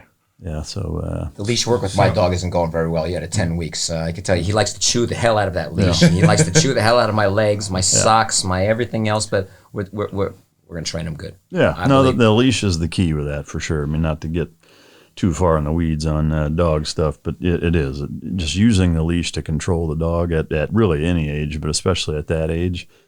That and a crate, the dog is in the crate, you feed it through training, keep it on the leash when he's out of the crate until they understand the boundaries and manners and all that kind of shit. And it's pretty simple. It's about boundaries, right? I mean, that's true. For $29.95 a month, he'll show you the rest of it. $12.99. Is it 12? It's $12. There's a 50% You're off. really fucking with me getting that $17. You're affiliated. Yeah. For you, it's $25 a month. Normal. Yeah. He's seen your dogs. Nice. Oh, dude. So I think my dogs, and I've told him this before, for a while I wouldn't even let him come to my fucking house because I go and his dogs do every fucking thing they're supposed to while they're there. And my dogs are like those badass kids that are running all over the fucking store control. and shit, slapping everybody, throwing shit off the shelf. He's like, "Hey man, I'll come pick you up. Cool. Text me when you're here. I'll meet you outside." Don't come near the house. Yeah, babe, lock the dogs up, like in the bathroom, Throw in 'em the outside. shower. Yeah. So it's crazy. Okay, so you got anything else? I got one more for him. I'm saving it to the end. Mike, any of y'all? So it's kind of a 3-part question. You may have already answered it, but the first, I would say, properly fast car that you ever had, your favorite car that you've owned, if you can pick one, if you have one, and is there a car that you've not had that is kind of your dream get? Good questions. All right, so properly fast car. Oh man, I gotta say I'm not, as may sound weird, I've never been about going super fast as much as cruising and just kind of making noise and and doing that. That's always been kind of more my style. So I'd say really one of the properly fast car probably be that Ferrari, that first Ferrari that I bought. I drove a lot of cars before that, other people's cars. So that car that I owned, that 360, was probably a properly fast car. I never felt the car accelerate so smooth. I never felt like a ballerina to me. It was just light, like it just could float, that car. And I never really felt that in another car before. American cars are raw and mean and loud. Sometimes they're they're louder than they are fast, right? You see those guys in those Mopars out there just looking, you're like, yeah, that dude's doing 20. that guy's that's a lot of noise. He ain't going nowhere, There's right? a lot of Mustangs that way. And right, a lot of the Mustangs, you just see them all. You hear them, Yeah. right? You look, you say, God, that guy's got to be flying. It's like, Jesus, he's barely getting off see the him come by, line. it's It's just- like slow motion, right? But that Ferrari wasn't that way. That car can just dance, right? It can just get up and dance. And I've driven a lot of guys' cars, GTRs and 675 LTs and cars like that are incredible. But growing up, it was never super about the speed for me. So now, favorite car. I like that old Skyline, man. I really do. I find myself just this smiling every time I drive that car, and there's something about it, man. There's something about its uniqueness. They're not around. Again, the sounds, the looks, the smell, everything about that car. I say it's got to be one of my favorite. Because the one car that I said this about a lot. We probably said this about girlfriends. All in love with them. This is the one, right? Well, I'll tell you, my first car was a '52 Ford pickup truck. I found it in Atlanta, Georgia, when I was a kid growing up. We went down there, and I said, "Dad, that's what I want, man. Can you help me get that?" Dad, that's the truck I want. I love that truck. Flathead F1, flathead V8, and that was great. And I had a '61 Chevy after that, and then I just getting into all class. It's really hard, man. It's a hard one to answer because honestly, I tell people all the time, I can get out of driving a Ferrari, I could jump in a Pacer, man, and probably have as much fun, maybe more in that Pacer than fun than I would in the other car. And it's weird, but I think if you approach life that way and you approach cultures that way and different people that way and different places that way, I don't know, things seem to go better is what I've learned. You know what I mean? Be open-minded about it, right? Mm-hmm. What was the last question that you had? Is there an ideal dream car, one that that I haven't had that I would have? That you want? I just bought a whole bunch more cars since I showed up in Texas. And you guys don't even know about them, but every time I turn the corner here, I see something else that I'd never seen in a while, and I said, "Oh my God, I gotta buy that fucking thing because that is too cool." So I'm kind of stashing up, but it's older stuff, man. A lot of it's older stuff. I would say if we talk newer stuff, I wouldn't mind having an Aventador that I can do something stupid to, like cut it up and make it even wider than it already is, and put a star dropper exhaust on it from Japan and make it obnoxious to shoot flames out and burn down the neighbors' trees or something like that. By the way, how come there's no trees in Texas, or at least where what happened to trees? Because this is Texas. We cut them all down. I need some trees, man. There I are went to tons of buy trees over where I live. Dude, can we dig some up and bring them over? Because I went to buy a tree the other day at that tree farm on the Sam Rayburn. $27,000 for a thing. I said, shit, I'm gonna just keep buying cars. I'll build a perimeter around my house of cars and fucking trees, man. Holy crap. Yeah. That's the only thing I get think a I'd bunch say of, I'd miss right now. Is Christmas some trees right now are on sale. Yeah. You get a bunch of those. You know what? That's a good idea. You could start doing a Planting collection. them everywhere. Yeah. So, no trees in my neighborhood. So I love the space, but looking out the window. In California, used to say, man, I could look out the window, I could shake your hand while I was taking a shit on my toilet. We're so close to each other, right? Say, hey, Matt, you got any toilet paper? I ran out. It's, yeah, buddy, here you go. Here, it's like I got an acre away from me to that guy taking a dump next door, but I could see him as clearly as you sitting right there. Is that the only time you pay attention to where other people at is when you're taking a shit? When I'm taking a shit, yeah. Situational awareness, right? Yeah. That's it. Head on a swivel. That's true. That's but you know what, man? It's such a hard question. People ask me that all the time. Your favorite, man, whatever I'm driving at that moment or that time, whoever I'm with, you know, when I see somebody who's got such passion about their car, whether it's the nicest car in the place or the shittiest looking car in it, for me, it ultimately winds up being the people behind the car driving it. You know, it ain't the car so much. So, is there a car that you hate out there? No, we talked about this the other day. That Pontiac Aztec is one of the ugliest fucking things I've ever seen. Would you have to say that? That's the Walter White, right? The shame of American car industry, what American cars became, and you know, and in those type of things. I mean, I don't think I could drive one of those. But you could camp in it. Yeah, I mean, you can do all kinds of shit now. I could drive it off a cliff too. I mean, just watch it get crushed by a big monster truck. That would be a lot of fun. There was probably so many people that went camping in that. You said we could camp in it, so we started a fucking fire. You don't even see those anymore. Because they all burnt to the ground because of a fire in the back passenger seat. I was watching one of your YouTubes earlier when you came here. Yeah. Do you still have the Datsun truck? Yes, I do. When I came and did that shoot, I didn't see it over there. And that's hiding at somebody's place. Right? That truck needs a little work. I didn't have space in my garage. I turned my 3-car garage in my new house until I built my shop behind there, and it turned it into a 6-car garage.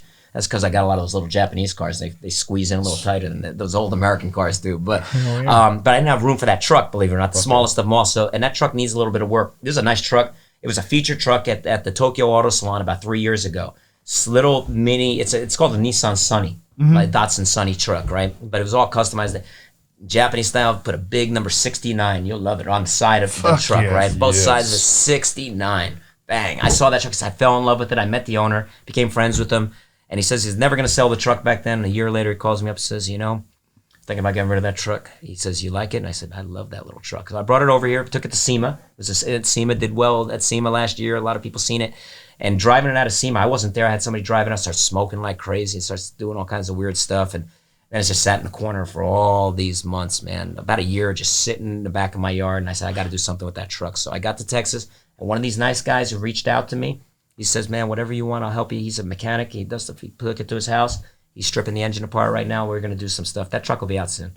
Hell yeah. That's a badass little truck. That'd be a sweet little one to see. So It's did you buy cool, a thing?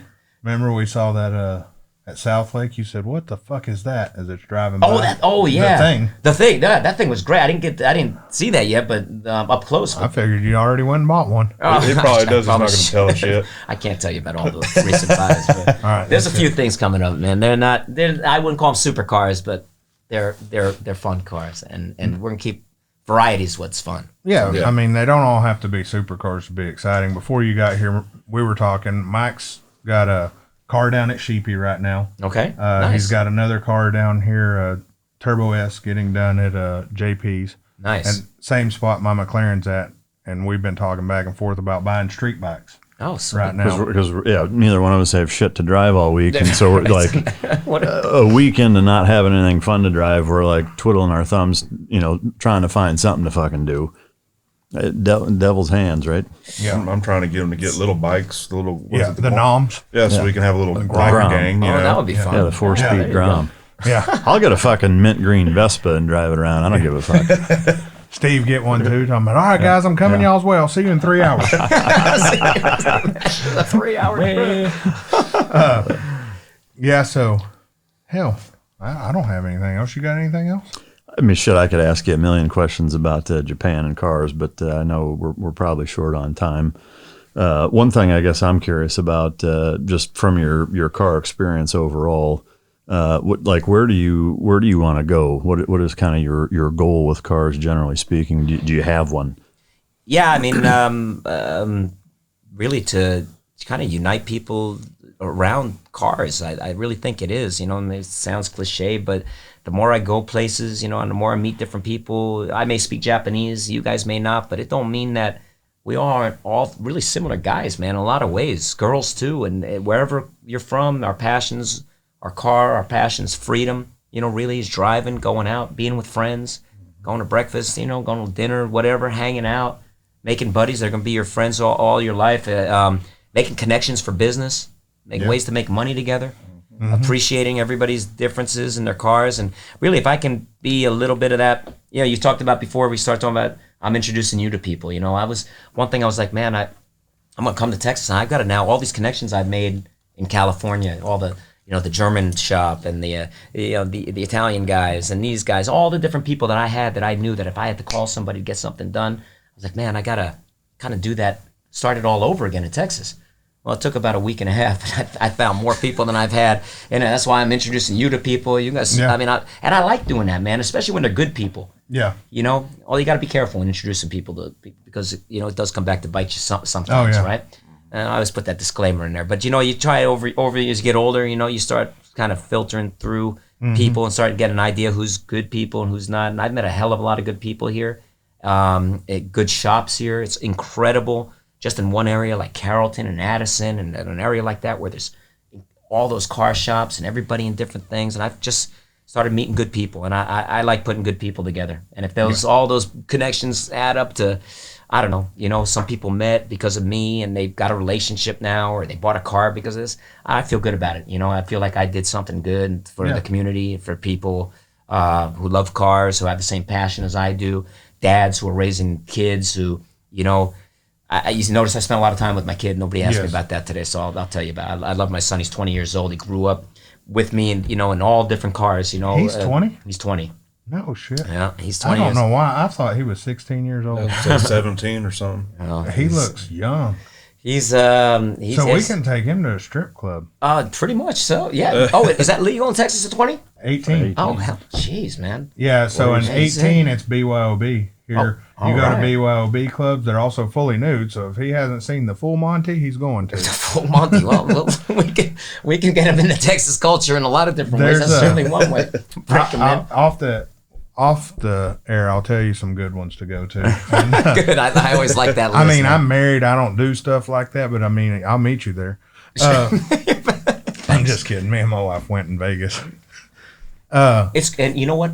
You got a good wife. Yeah. Because she lets you, because she goes with you in Vegas. I mean, I think that's a good. You need a good woman. I'm going to tell every guy out here right now: if you're in the cars and you want to be in the cars for a long time, you better get the right wife, or the right woman behind you, because that could be the maker or the breaker of a lot of stuff. Mine's been through 2 SEMAs with me. If you can make it through SEMA, because we 24 trucks and cars in that 2 years that we took, and she was there. You know, the 10 days of setup. People see SEMA, it's 4 days. No, it's, we got this new part. Will you run it? Yeah, when can you get it to me? 2 days before the show. Right. Dude, that takes a week to install. So you put a week in, you know. But let's talk a little bit about your son. 20 years old. Shit, I thought he was young. Yeah, I thought he was younger. I call him the Kid. That's his nickname. I've always called him Kid. When you introduced him to me, you were like, here's my son. This is the Kid. And I'm like, the Kid. I was like, I've never heard his name. Alex. Because you did the other day. That's how you introduced him. I was like, shit. I don't know why people think it's, you know, it's just was his nickname growing up. Hey, Kid. And, you know, when he was motocrossing or BMXing or whatever he's doing, he's always the Kid. When he's a swimmer. That's what he does now. When he broke enough bones, motocrossing, BMXing when he was young. So his mom said, "What about swimming?" I said, "All right, that's good." And, you know, swimmers develop pretty good. Then they'll grow up. And he started getting tall. And you see, he's a lot taller than his dad. Yeah, he's tall. Kid's tall, and he goes to school on the East Coast in Georgia. But he's and he's studying to be a dentist and get a medical degree. So he's going to get paid. He's going to get paid, thankfully, because hopefully I can hold on for another couple of years till he starts getting his first paycheck. Right? Then you can go full time, bro. Oh, my daughter went to Baylor. Oh shit. Yeah, she's a Baylor alum. She's a nurse at Baylor now. But That's good. So you paid that bill, huh? yeah, you know what it's like. She's hitting me up now. I want to go back and be a nurse practitioner. Heck, you fucking don't. Who's this? Hello. New phone. I don't know who this is. New phone. Who this? So, I thought he was coming with you today. Well, he was. He studies hard. He's doing all the school from home. I'm just happy, you know, that he is home in some ways because I get to spend time with him. And we get along real good. And he loves cars. He loves supercars. But he's now at 20 years old. You know, he got after Top Gear, and I fed his fetish for the supercars, and we got into it. He really started to appreciate The JDM. the JDM cars, and he started appreciating American muscle cars, and he started appreciating different kinds of cars. He appreciated that little K truck. You see the truck we showed up in, the little mini truck this that weekend? thing was cool. Right. Wait till you see what I'm gonna bastardize that thing beyond fucking belief. You guys Those are not things- gonna see what. That little thing was sweet. I'm gonna turn that thing into the fucking silliest little truck you've ever seen. My kid loves it. He said, "Dad, I like that thing. It's a little 2-cylinder, 3-cylinder, little 600cc motor." Yeah. Right. But the fact he can get out of a Ferrari at 20 years old and say, "Dad, I like driving a little K truck," I think I did okay teaching him.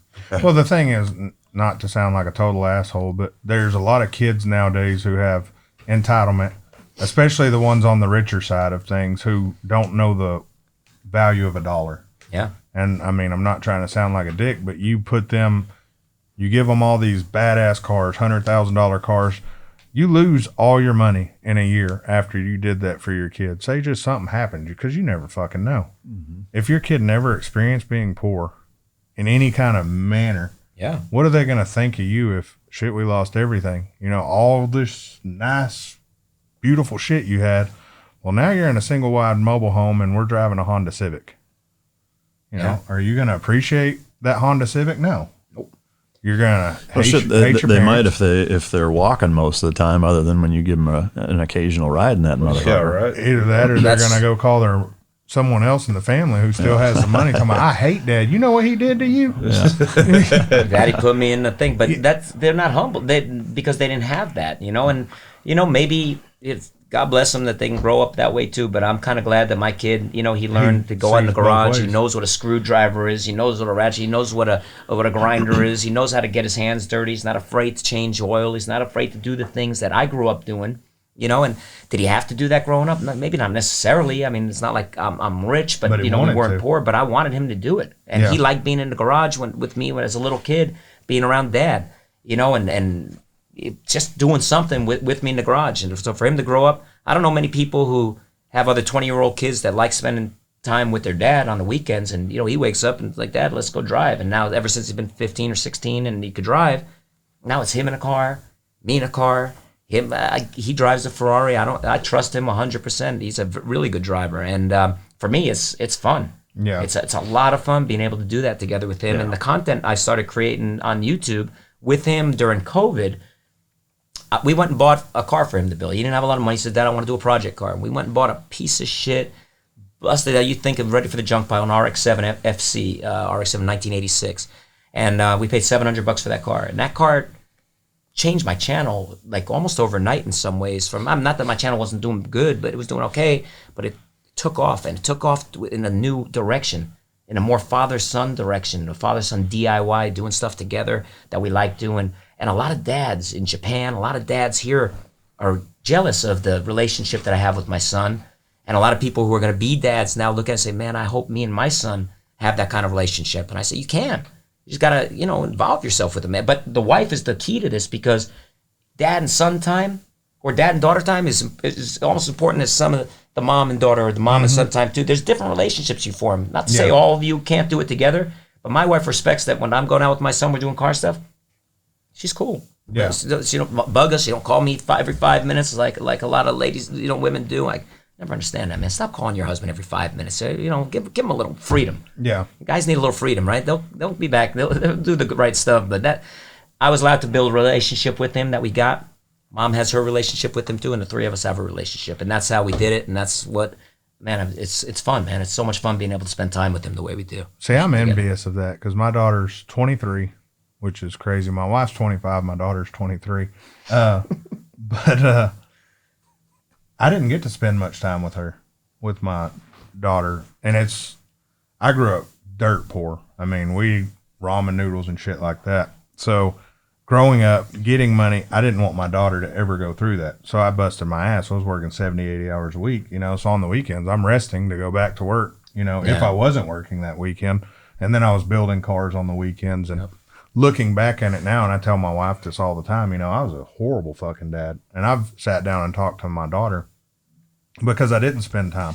I went to all her stuff, you know, her cheer things and things like that. But the hell playing with dolls and shit some daughters like to do, you know, my dad, who was, I've explained to Mike some of the stuff. My dad was a real hard ass, and I hated my dad. But growing up, he was just a hard ass. And we took my daughter, me and my ex, to visit my dad. And I shit you not, we wake up and the dude who I'm explaining to you about, we hear him talking in a girl voice. And we go out, him and my daughter are playing with Barbies. He had got up 6 o'clock in the morning, loaded her up, and they went to Walmart, bought her a dollhouse, 2 Barbies and shit. And it was, at that moment, I should have been like, shit, I need to change the way I'm doing things, you know.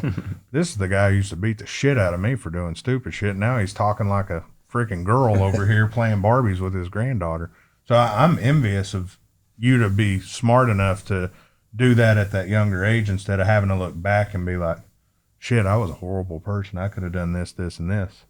Well, you know what? We do things different ways. It's never too late, man. Look at your old man. If he's sitting playing Barbies at his age on the thing, you know what? It means everybody can change, and you realize, you know, you look back and kids and puppies can change people too, man. I mean, you come out in the morning. I'm up now 5 in the morning with that. We're just talking some language that I don't even fucking understand, you know, right? And then talking to a dog, like I'm sitting there, something. What am I? But they change you, man. They change them. You learn from them too, you know. You see the purity and the, you know, the. I mean, just uncorrupted. You know, look at us. We're a bunch of corrupted, immoral pigs. We're fucked up. They're innocent before they're corrupted. So it's kind of refreshing to see that. Yeah, we try to go to dinner with my daughter now all the time, and I text her all the time now. And I got into the age now to where I'm like, you know what, I've done decent for myself, and it's time to focus more on other things, you know. So that's why I'm starting to do more shit like this, you know, Uninfluenced, and I can get into why we picked the name of Uninfluenced one day. But I like it, man. I think you're doing good stuff. You've been awesome to me. I want to thank you for being somebody before I got here too, and right when I got here, that first event, you came up and shook my hand and introduced yourself and invited me to this. I'm honored, man. Honestly, thank you for letting me be here with you guys today. And you know, man, I'm really happy to be here. We'll have to have you back when we have the final studio, and probably not even the final studio, the next version of the studio. That should be in about 3 months. And you guys got to come out and see my shop I'm going to be building here. It should be a few weeks away from completion. Everything's I'm a secret. Shop. What are you going to do? Have everything taped off? How about don't go over there? I can't give it all to you right here. I gotta ease it in a little bit, right? Have everything covered just up. Ease it in, right, Matt? No, see, my wife married a winner, and I explained this to her when she realized she was never having an orgasm with me again. I was, look, you wanted to marry a winner. I finish first every motherfucking time. You better keep something in your drawer if you want to finish after I'm done. A winner or a wiener? Exactly. That's the secret to pulling them all in. Yes, exactly. Yeah, you chick wants to marry a winner. You make sure you show her. Bam. See, which one of us finished first? Me or you? Me or you? First or last? Yeah, exactly. Exactly. Well, that got into a whole thing last week when we were talking about the what was it, the rabbit? Yeah, you got the rabbit. And then that led into midget farming, and it just went all downhill from there. We went down a dark rabbit hole. Yeah. Yeah, it got bad. Quick. Glad we stayed family focused today. It's crazy because none of us are drinking right now. Well, a little bit. Most of us aren't drinking right now. This is some damn good tap water, brother. What are you mixing this shit? That's vodka. Oh, woo. I knew they filtered that shit. Yeah. Well, you got anything else? I think I'm good. Cool. Well, Steve, thanks for coming to episode 2 of Uninfluenced, and we look forward to having you back and look forward to coming over, checking out the new garage. You're all invited. Yeah. It's coming soon. All right, guys, make sure to go to Steve's channel, hit that like, subscribe. Links will be in the description. I'm also going to put some of the funny videos and other videos we like of his up. And other than that, that's it. Bye, bitches.